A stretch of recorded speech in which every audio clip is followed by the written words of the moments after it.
Okay, good morning, everybody. Welcome to our Harry Potter camp. This is our camp on Harry Potter and the Sorcerer's Stone. We are very excited for this. As some of you may have heard, this is the second year we're running our summer camps, and last year we ran only one camp, and we ran it on JRR Tolkien's The Hobbit, which is an awesome book and one of my personal favorites, and it was a really great fun camp. And we were thinking last year that the only thing we were missing was the opportunity to do more camps on different books that people would also really like a lot. So we were excited when we decided to expand and do some different camps. The plan to do a camp on Harry Potter was an easy decision to make, and one of the quickest that we made.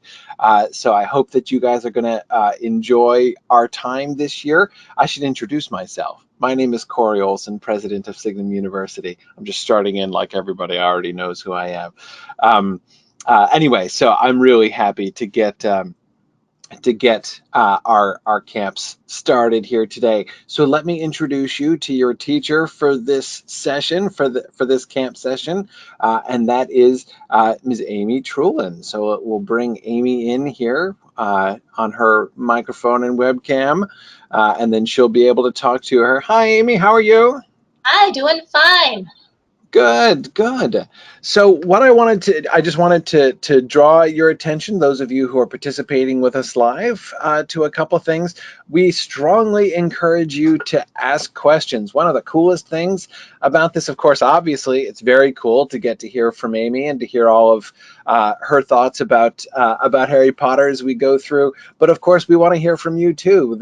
The neat opportunity here is that you're not if you're participating with us live, you're not just watching a recording. You have a chance to ask questions as we go. So on your GoToWebinar control panel, you'll see a box that's called questions. If you type a question in there and hit enter, it'll come through to us right away in real time, and we'll get your question to Ms. Trulin, and she will answer for you during time. Now, if you are watching this on a recording, of course, we will post a recording to this on YouTube very soon, because we know not everybody can make this particular time slot. So if you are watching a recording here, then you can still ask questions. Of course, the video won't talk back to you, but you can send us an email with questions. So as you're reading along, send an email like the night before, and we can pass along that question, and Ms. Trulin can address it at the right point in the next class, so that there's still a chance for you to do that.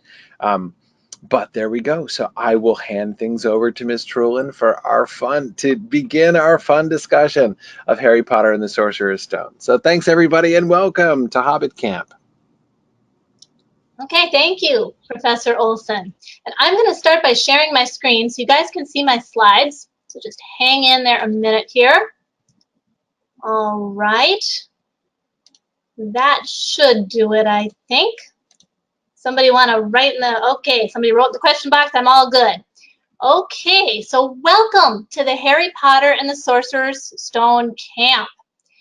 And I'm going to begin with a couple, as Dumbledore does, start of term notices. First off, like Professor Olson was saying, I just want to make sure that you guys know that you can type in questions anytime you want to. And we are going to, oops, hang on just a minute, you guys.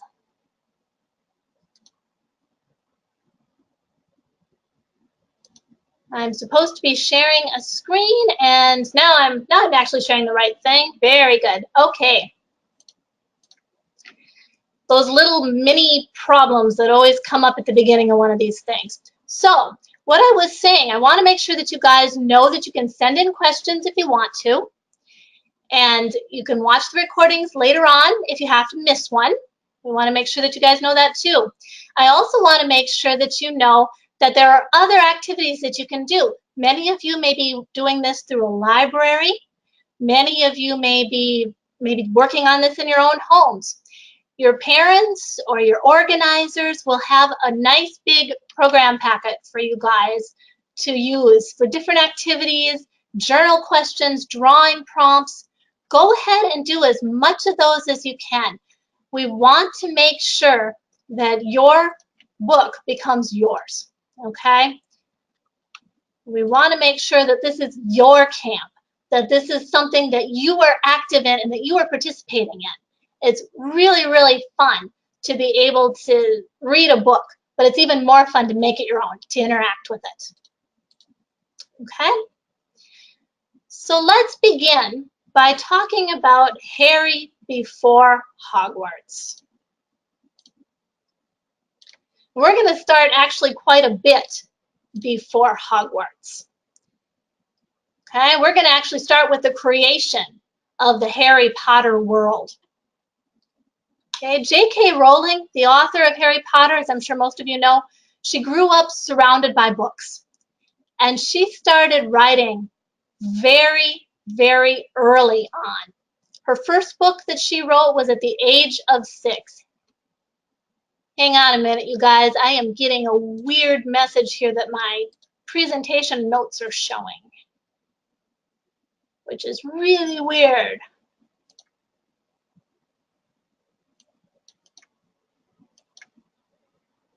Hang on a minute.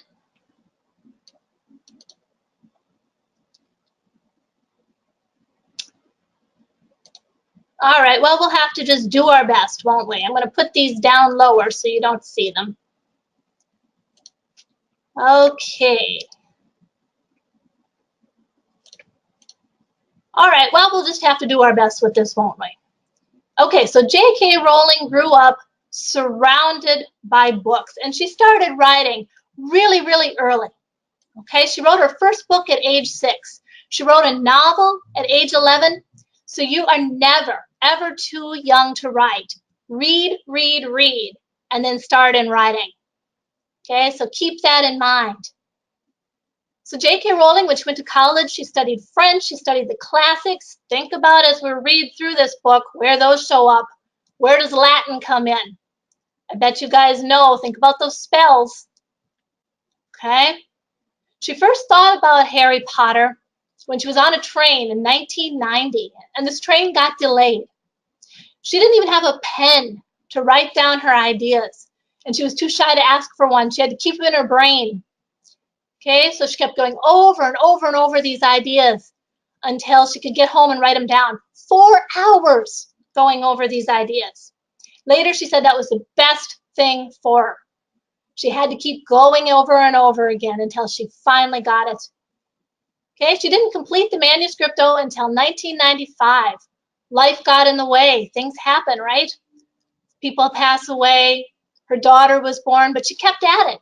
And she planned out all 7 books within this time. Okay, I'm being told to stop showing my screen for a little bit, so we're going to stop that for a moment. Okay, I'm going to have to figure that out, but we will. Okay, so she planned out all 7 books during this time, and she wrote it out longhand. Can you imagine doing that? Not on a computer, not on a typewriter, not on anything, longhand with pen and paper. And she had mountains of notes, all kinds of stray scraps of paper everywhere. And she finished the first book, and it was turned down, cold, by 12 publishers. 12 times. Can you imagine that? 12 times that book got turned down. But she kept at it. She persevered. She did not let herself get discouraged. Okay? So think about that when you fail at something or when something goes wrong. Think about J.K. Rowling getting turned down 12 times before she finally got her book published. Then she sent that book to the chairman of the Bloomsbury Publishing Company, who gave the first chapter to his 8-year-old daughter to read. And she demanded the rest. And Harry Potter and the Sorcerer's Stone was published in 1997. Okay, and the world of Harry Potter was born. And you know what's happened since, right? A whole new magical world has been born, one that you can enter into too. We've got the books, we've got the movies, we've got a Broadway play, we've got a theme park, we've got Pottermore, which, by the way, you should really go to. You can get sorted into your house. It's a lot of fun. We've got all kinds of websites about Harry Potter. It's pretty amazing. Harry Potter series right now has sold over 500 million books. That's a number, right? 500 million. And it's been translated into over 80 languages. So everybody around the world can read Harry Potter. That is amazing.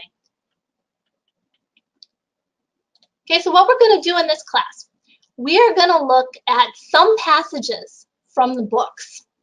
And we're going to look at those in depth. And we're going to take a look at some of the things you might miss when you're going through the Harry Potter series. Now, I've read Harry Potter so many times I've lost count. And I bet a lot of you guys have too, right?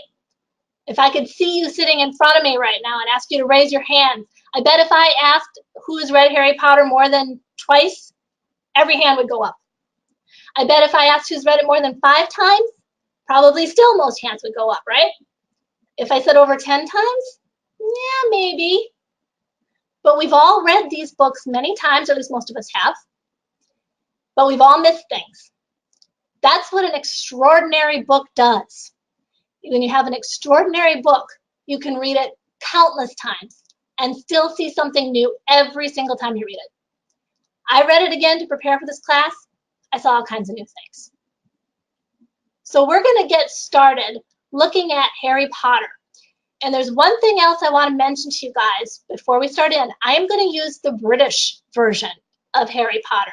I'm using the illustrated version when I prepared this, and it's got the British version of the text in it. And there are some differences. If you've never read the British version, you should. Take a look at the illustrated edition. That has that original British text, the way JK Rowling wrote it and published it. Okay? So, and there are changes. I wonder if any of you know the first really big major change that was made in the American edition.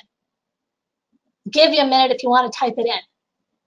Who knows the first big major change that was made? I'll give you a hint. It's right on the title. I'm not seeing anything, so I'll tell you this one. But feel free to answer questions and type things in when I ask them, because I will be able to see.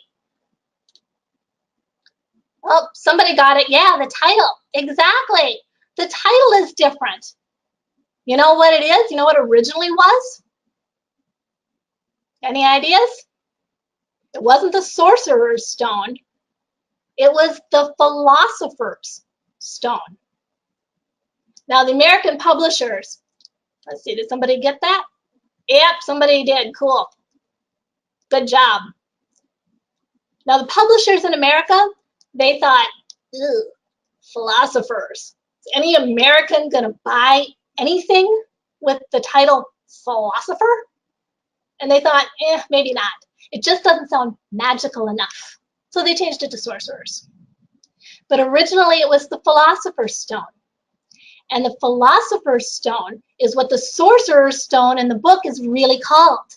And we're going to talk more about the Philosopher's Stone later on in the camp.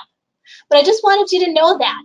And there are lots of other British isms, as I call them, throughout the book that you'll see. There's some different spellings, there's some different word choices. So keep an eye open for those. All right, so let's start with our very first slide. And I'm going to try to share this and not share it as I need to.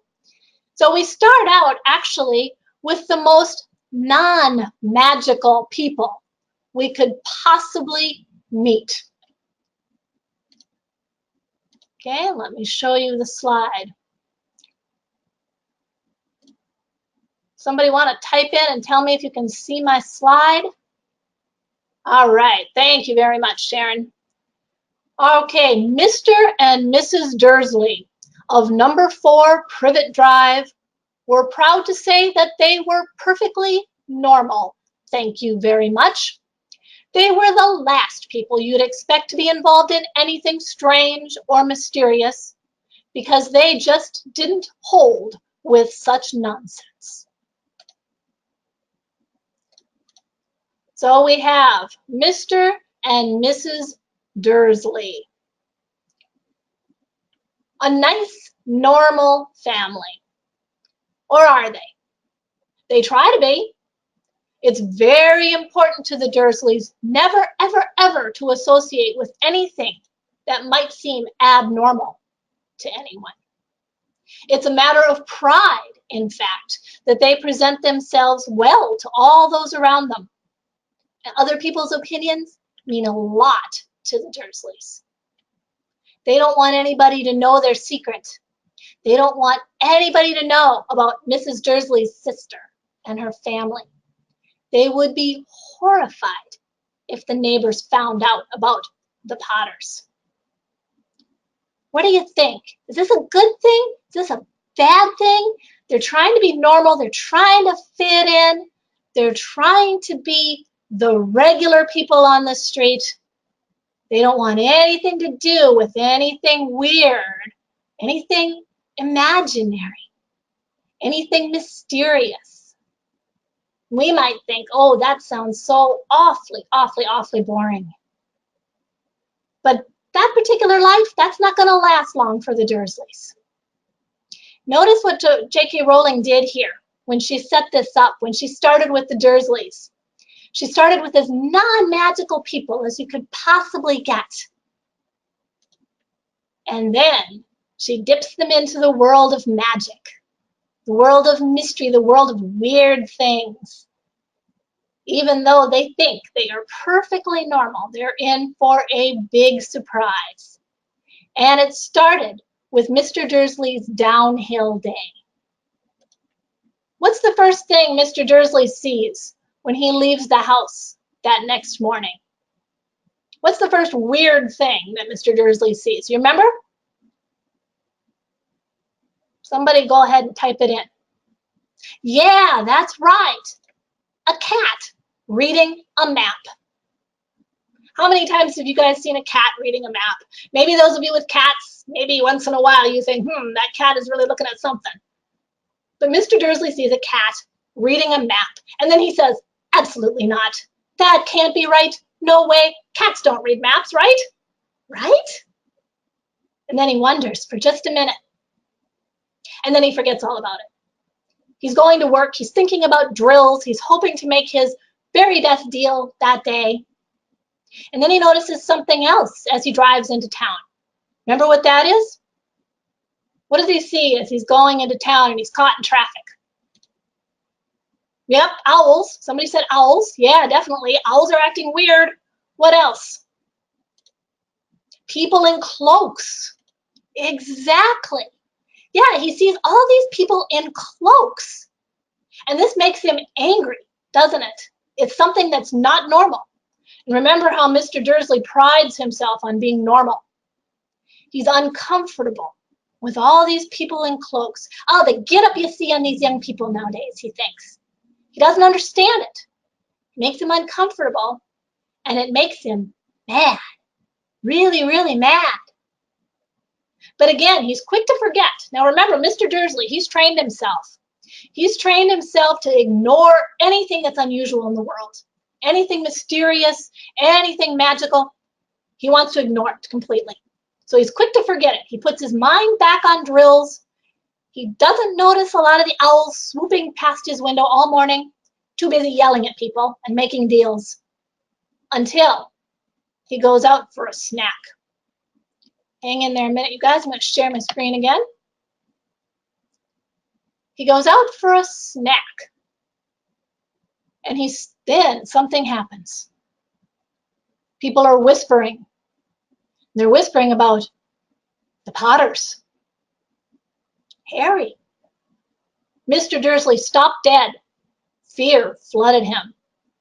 He looked back at the whisperers as if he wanted to say something to them, but thought better of it.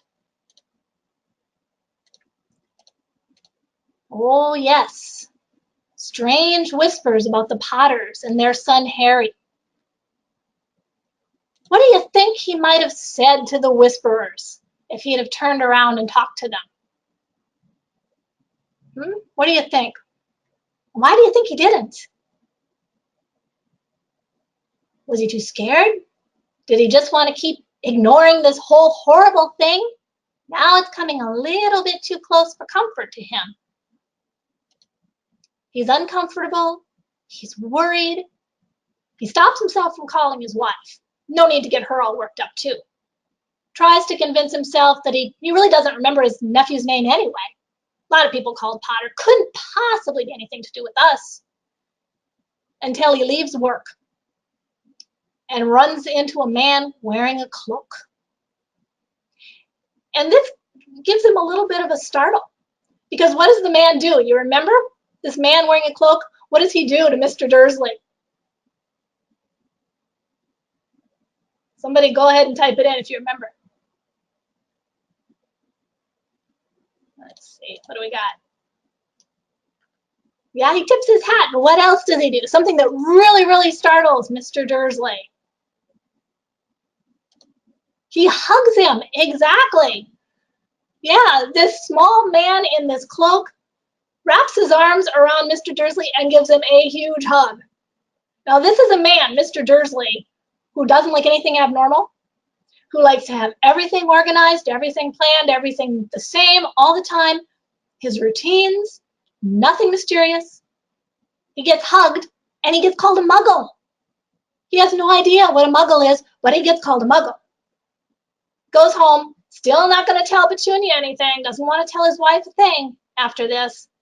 And then he sees a news report about the nation's owls going crazy and sparks flying all over the place. Then finally he has to say something to his wife. And she's horrified, she's upset. She doesn't want to deal with it either. By the time they go to bed, though, he's kind of convinced himself again that just perhaps this all will be okay. He gives himself one more comforting thought. The Dursleys got into bed. Mrs. Dursley fell asleep quickly, but Mr. Dursley lay awake, turning it all over in his mind. His last comforting thought before he fell asleep was that even if the Potters were involved, there was no reason for them to come near him and Mrs. Dursley. He couldn't see how he and Petunia could get mixed up in anything that might be going on. He yawned and turned over. It couldn't affect them. How very wrong he was. Yes, indeed, how very wrong Mr. Dursley was. Now that's one thing. We're starting a theme here that I want you guys to pay attention to for the entire camp. Pay attention to the theme of interpretation. A lot of characters get information in this book. They get information, they get some evidence, and then they interpret it. They make some judgments about it. They try to figure out what's going on. And they often get it wrong. They misread what they think they see and hear. They misunderstand the evidence that is given them. We do that all the time, don't we? A lot of times. We'll see a situation or we'll hear a friend say something to us, and we will take it in a different way than that friend meant it. Or we'll look at a situation differently than it really is. JK Rowling does that a lot in this first book of Harry Potter. She deals with this quite a bit. She makes the characters make interpretations that miss the boat. Now, Mr. Dursley did that here, didn't he? He made an interpretation about the evidence around him. He knows all these weird things going on. He's seen the owls. He's heard whispers of the Potters. He's seen the people in cloaks. He's even seen a cat reading a map. And yet, it couldn't affect them. Could it? Ah, but it does. Now, we switch gears a little bit. We switch gears to another scene. We see somebody coming down the street. A man who would make Mr. Dursley turn inside out with horror. A man whose purple cloak and strange watch and long beard and nose would be as unwelcome as could possibly be in the Dursleys' world. And yet, here he is, walking down Privet Drive, turning out the streetlights one by one. You see, the wizarding world has just had something amazing happen. Absolutely amazing. The previous night was Halloween, and something happened on that Halloween. And we listen as Professor McGonagall, the cat reading the map, as we now know, asks this strange man, the first meeting we have of Professor Dumbledore, for proof of what happened the night before. She wasn't going to believe it until she heard it from Dumbledore's lips, or at least heard its confirmation.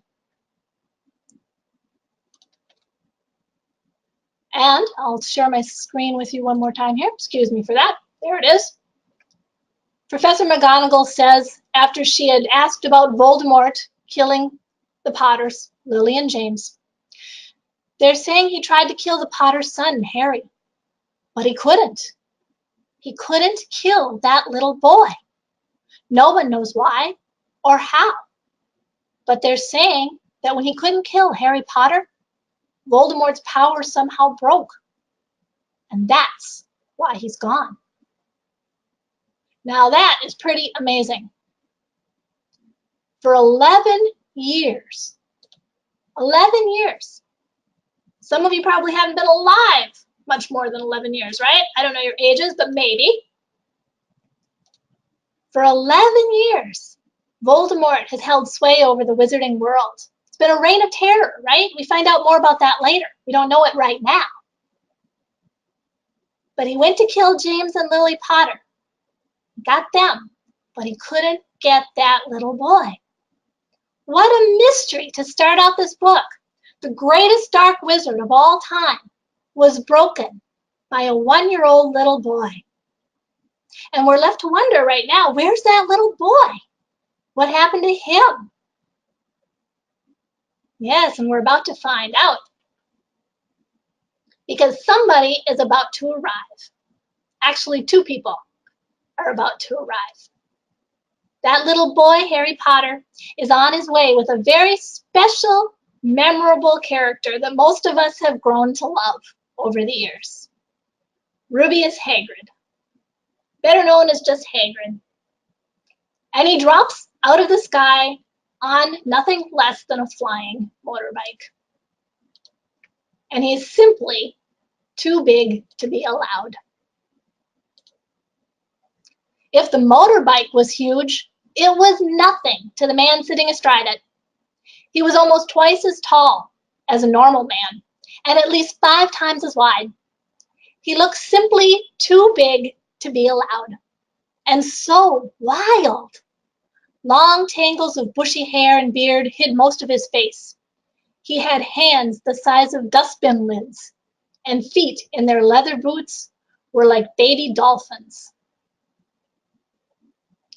Think about that description for a minute. There's a couple of things I want to point out here. Again, 2 more themes that we're going to pay attention to as we go through the camp.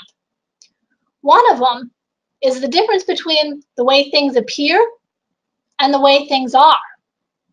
Now that's related, right, to that whole idea of interpretation we were talking about. How sometimes the characters get it wrong. They hear something or they see something or they find out something and they misinterpret it. Well, this is related. Something appears one way on the outside, but is really, really very different on the inside. And that's Hagrid. Look at how he's described. So wild, with long tangles of bushy hair and beard hiding his face. He had hands the size of dustbin lids, and his feet in their leather boots were like baby dolphins. What would you think of Hagrid if he dropped down out of the sky on you on that big motorcycle, huh? Type in, what would your first thought be? What would you do first? Somebody answer. Yeah, what do I got here? Somebody wants to hug him? Okay, well, somebody else wants to run. Well, oh yeah, run, excuse me. The hug him was from before. Yes, run. I think you're right. I think that's what I'd do. I would run as fast as I possibly could. Because he looks terrifying, right? But we gotta wait. Because Hagrid isn't so terrifying after all, we find out. So that's one thing I want us to pay attention to. We got a couple so far. We've got interpretations or misinterpretations, and we've got this idea of appearances versus reality. Okay, there's another thing I wanted you to pay attention here too, another theme, and we're going to keep looking at this. That's the way Rowling describes things. Look at the way she does this. We can see Hagrid in our minds just reading this.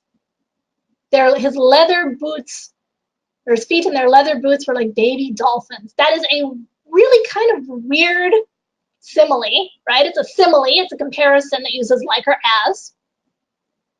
And he had hands the size of dustbin lids.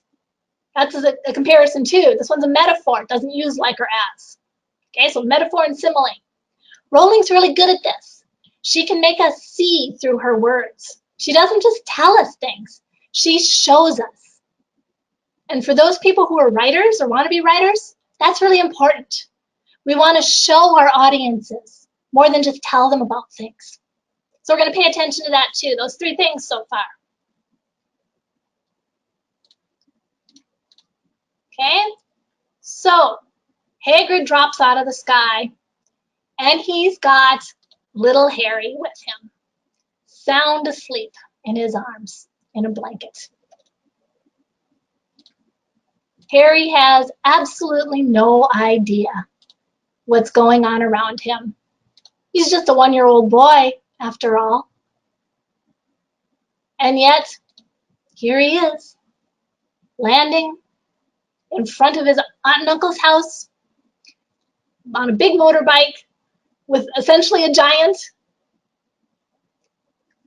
And Dumbledore leaves him there. He leaves him on his relative's doorstep with a letter, still sleeping. Perhaps getting a little scratched up by Hagrid's scratchy kiss. Remember what Hagrid does? He kisses Harry, and then what happens? What does he do? Somebody remember? Yeah, he cries. Yep, exactly. We had a couple people say that. Hagrid starts crying. He already loves Harry. He's been taking care of him since the night before, apparently. So we've got this, what? Appearance versus reality. He looks big and scary, but boy, he loves this little baby already. He kisses him and he cries. In fact, he howls, doesn't he? Professor McGonagall is trying to hush him up, saying, Hagrid, people are going to hear you. Be quiet. Okay, so we've got little Harry arriving on the scene. He couldn't know that at this very moment, people meeting in secret all over the country were holding up their glasses and saying in hushed voices, "To Harry Potter, the boy who lived." That's what Harry is famous for. He lived. Somehow, when this little boy, or when Voldemort confronted this little boy, he lived. But Harry doesn't know that. How can he? He's 1 year old. Okay, my next slide that I'm going to show you guys here, so as I get that to work, there it goes. Each chapter has a journal question that you're going to be able to work on. And we're going to go over those just very briefly together during class, just so you get the hang of doing this. Now remember, okay, this is camp. This isn't homework. This isn't class. So you can do this kind of thing however you want to. But I would encourage you to work on these journal questions. Remember what we said, that this book, this camp is about making this book your own. Okay, we can all read. We can all let the words on the page go by us and just kind of forget about them afterwards. That it's a lot more fun and a lot more interesting to interact with the book as well, to make it yours, to think about it, to write about it, to draw. Your program packets have drawing prompts as well. For those of you who love to draw some of these scenes. What did Hagrid really look like when he dropped out of the sky on that motorcycle? Okay, but at the very least, take a look at each journal question for each chapter. So here's the chapter 1 question. Do you think Professor Dumbledore did the right thing by leaving Harry with his aunt and uncle? Why or why not? Now, Dumbledore says, remember, that that's the best thing for Harry. He's famous, Professor McGonagall said. And Dumbledore agrees, he is famous. Remember, people raising their glasses all over the country to Harry Potter, the boy who lived. But he doesn't know what he's famous for. He'll never remember it. And Professor Dumbledore said that's enough to turn any boy's head. It's best that he's with his aunt and uncle. And Professor McGonagall has to agree, rather hesitantly. Well, what do you think? Do you think Professor Dumbledore did the right thing? Write about it in your journals. Okay? So we're going to go on and talk a little bit about chapter 2 today as well. Excuse me, I'm going to get a drink of coffee so my throat doesn't give out on me. Okay, so when we start chapter 2, we see where Harry lives. It's now 10 years later. Harry's just about 11 years old. And we get an idea of how Harry has been living these last 10 years. Where does he sleep? This is an easy one. Somebody type in, where does he sleep?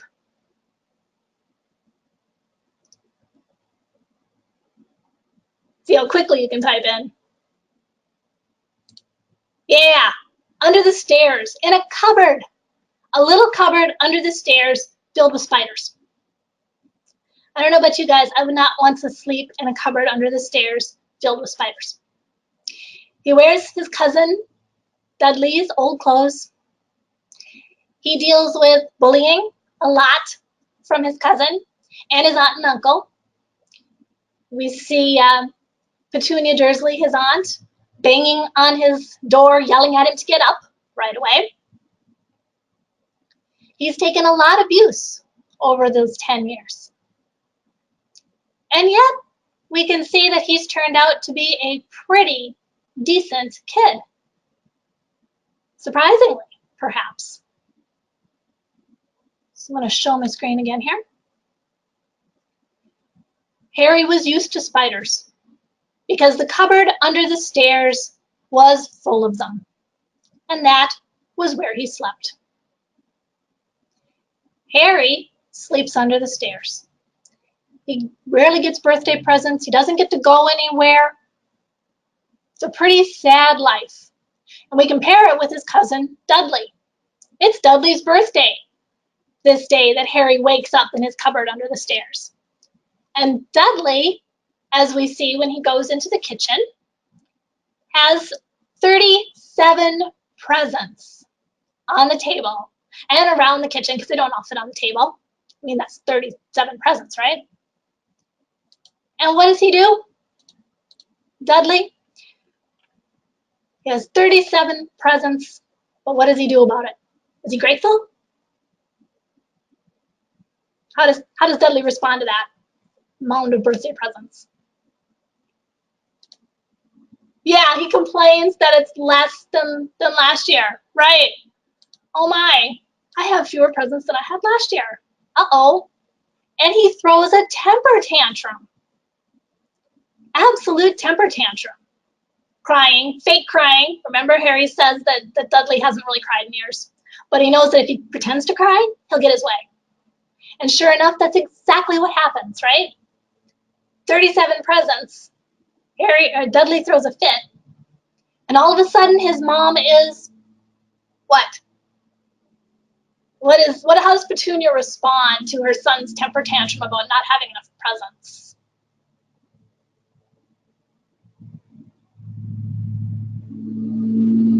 What do you think? Remember? Does she scold him? Right, says she'll buy him more. We're going to have 2 more presents when you go out today, son. That'll be 1 more than last year. Then you'll be okay. Yeah, 2 more presents.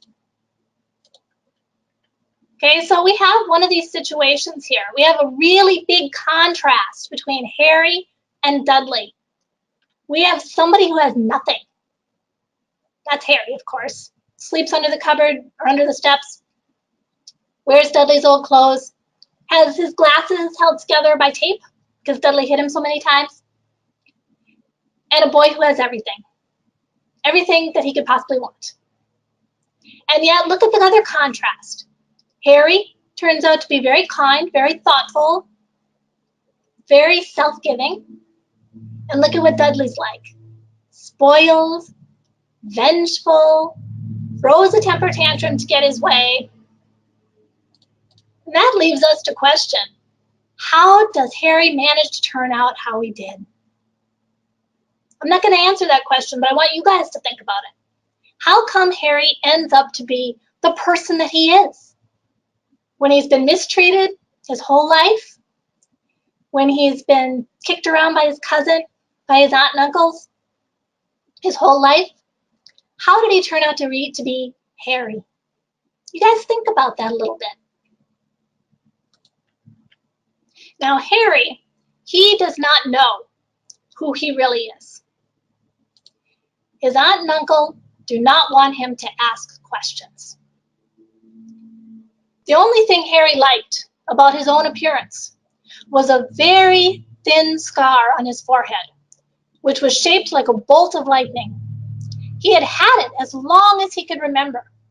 And the first question he could ever remember asking his Aunt Petunia was how he got it. In the car crash, when your parents died, she had said, "And don't ask questions." Yeah, Harry's not supposed to ask questions. He's not supposed to talk about anything strange, not even if it's a cartoon or a dream. Nothing. The Dursleys want that still all out of their lives. Remember we talked about that? They want to be completely normal. They don't want Harry to ask, to fantasize, nothing. And yet, strange things happen all around Harry, all the time.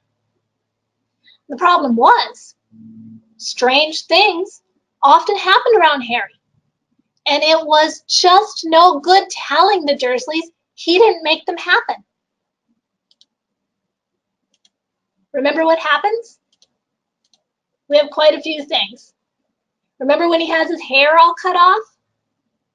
Except for the bangs, of course, to hide his scar. It grows back. By the next day, his hair looks just as untidy as it ever has. Yep, it grows back. Somebody said that exactly. Remember the sweater with the puffballs? Dudley's old sweater? Aunt Petunia was trying to force it on to Harry.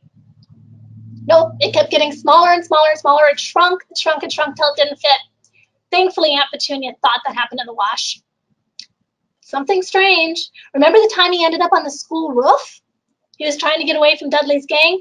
He thought the wind carried him, but he ended up on the roof. Harry doesn't recognize what's going on. He doesn't think that there might be something special or strange about him, and something magical. He's been told all his life not to ask questions, not to think about things that are different or strange or mysterious or magical. So when he sees these, what does he do? He misinterprets them. He doesn't understand why his hair grew back. He doesn't understand how the sweater shrunk. He thought the wind caught him, and he ended up on the roof. But he doesn't realize who he is. Even when he has one of the most strange things that's ever happened to him happen, he still doesn't get it. Remember at the zoo, he finally gets to go to the zoo, right? He gets to go to the zoo because the Dursleys have absolutely nothing else in the world that they can do with him. Mrs. Fig broke her leg. She can't take him. What are we going to do? We have to take Harry with us. And he's in the reptile house. He's having a little chat with a snake. He doesn't realize that he is. He's not thinking about it being abnormal or weird. He's just thinking about this snake asking it, you know, this must happen to you all the time. It must be so dull for you to have people clacking on the glass all the time and bothering you when you're trying to sleep. And then what happens? Harry sat up and gasped. The glass front of the boa constrictor's tank had vanished. The great snake was uncoiling itself rapidly, slithering out on the floor. People throughout the reptile house screamed and started running for the exits. As the snake slid swiftly past him, Harry could have sworn a low, hissing voice said, "Brazil, here I come. Thanks, amigo." The weirdest thing that's ever happened to Harry Potter, perhaps, that we know about, the boa constrictor.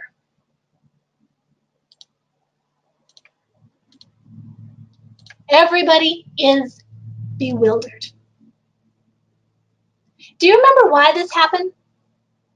Somebody type in. What caused this to happen, that the glass front suddenly disappeared? What was the event or the thing that pushed this to happen? Somebody remember?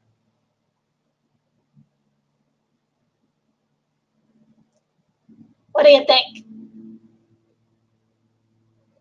Nobody writes in. I'll give you a clue. What did Dudley do? Yeah, Dudley punched Harry. He knocked him right on the ground. Exactly. Harry got mad. Dudley knocked him down. Harry's emotions went crazy, and more funny business happened.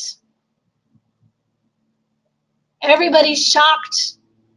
Uncle Vernon is furious, locks Harry in his cupboard for the longest punishment he's ever had.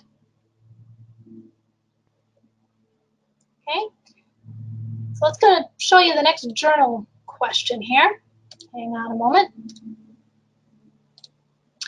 Okay, so we've reached the end of chapter 2. Harry is still not at Hogwarts. He still does not know who he really is. He's still misinterpreting the events that are going on around him. Okay, so the question is this. Why do you think Harry's aunt and uncle don't want to acknowledge Harry or the unusual things that happen around him? And this gets back to the themes that we've been talking about, right? The themes of misinterpretation, the themes of appearance versus reality. Why don't Harry's aunt and uncle want to acknowledge Harry or the unusual things that happen to him?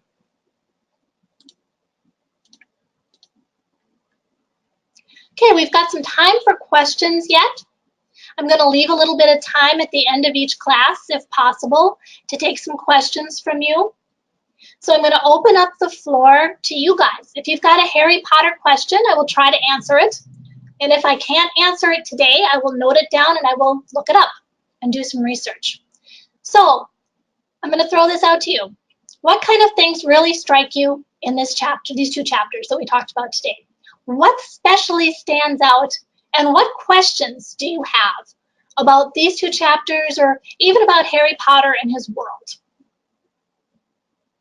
So go ahead and type into the question box.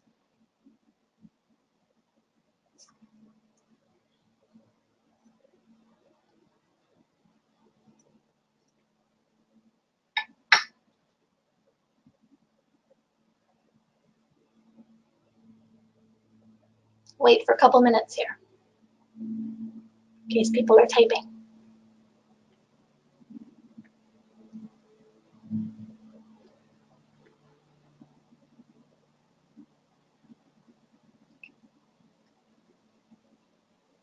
Okay, let's take it one at a time. There's no questions. Somebody type in, what's the thing that surprised you most or that struck you the most about these 2 chapters? What really stood out for you?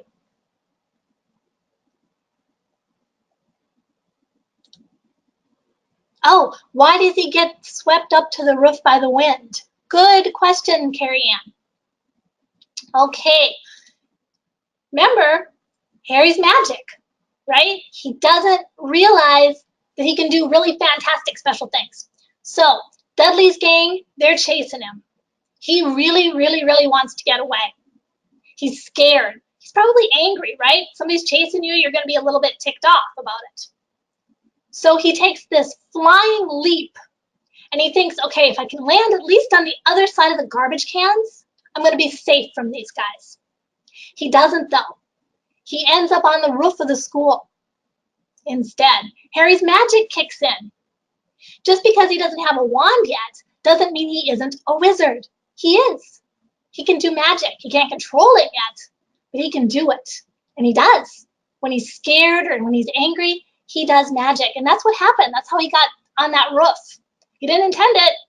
He got punished for it, but he couldn't control it either.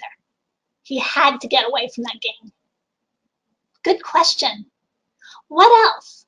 Something else that either struck you really special about these two chapters or that you have a question about? Yeah, we got another one here.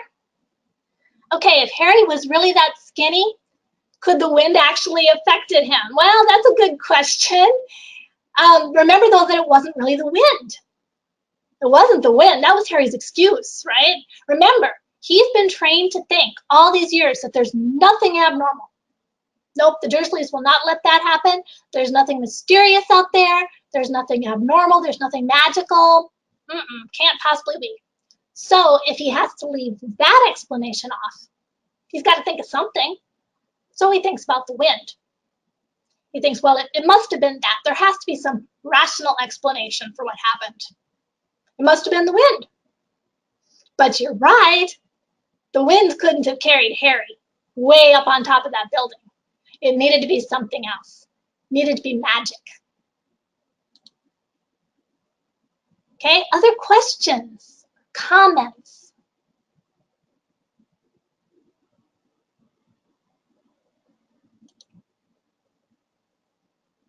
There's something.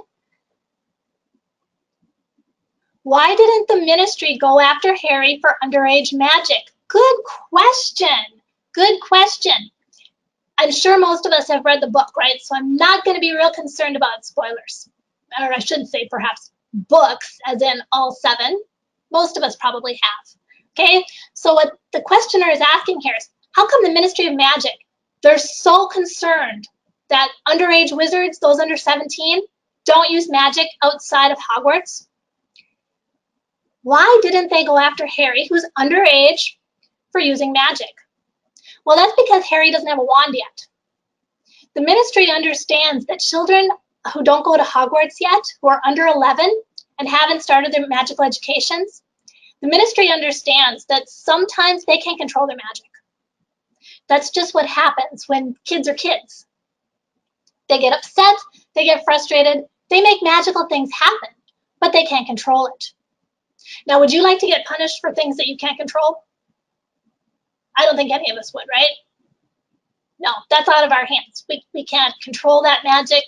So the ministry understands that sometimes children who haven't been trained yet have things happen, and they let it go. I think once in a while, maybe they'll have to send out one of the Obliviator squads, maybe, to kind of change some memories around in case too many muggles see it. But they don't punish the child who hasn't been trained yet, because it's not really that kid's fault. Good question, though. What else? Other questions or comments? You guys are asking some great ones.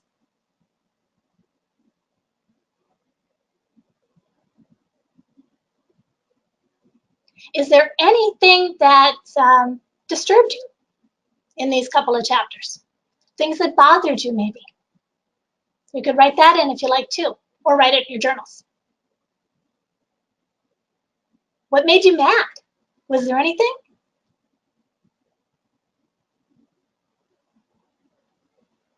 Think about that.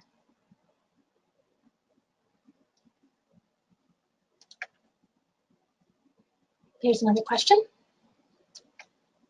Yeah, the Dursleys were so mean to Harry. Right. Can you imagine that? Can you imagine somebody being that mean to a little kid? I mean, Harry is not even 11 yet when the book starts. And he's endured a lot of abuse from his aunt and uncle and cousin. And that comes back to that question that I asked you guys before. Harry has been so abused, he's been so mistreated. How come he still turns out to be Harry? That's something to think about. All right, I'll wait a couple more minutes if there's anything else. Next time, we're going to talk about chapters 3 and 4. So we're going to talk about Harry's letters from Hogwarts. And we're going to talk about the Keeper of the Keys. We're going to meet Hagrid again.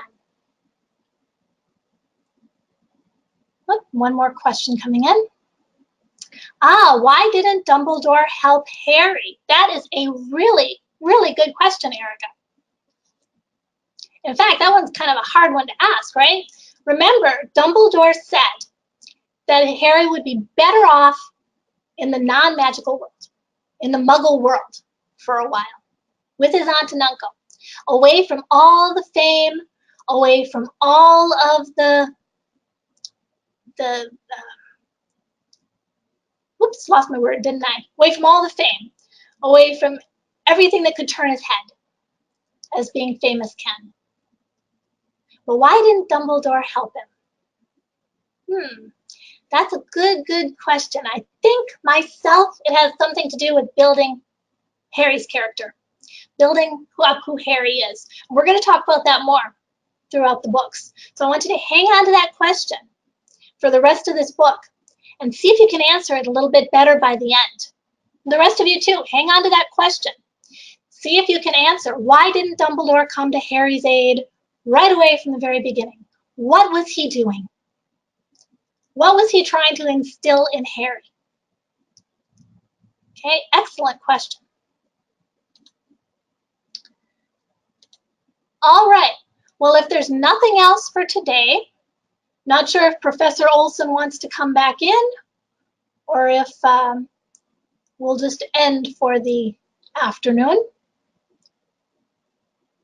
Okay, so a couple of reminders. Go ahead and do your journal questions. Go ahead and do your drawings. And if your groups are meeting, you can go ahead and do the activities that they have planned for you. If you're meeting in your family groups, you can go ahead and ask your parents if they have that program packet. If they don't have it yet, just write into camp@signumu.org and we'll send you one.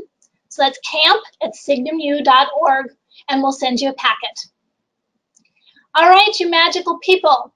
We will see you tomorrow for the next Harry Potter and the Sorcerer's Stone Signum Academy camp.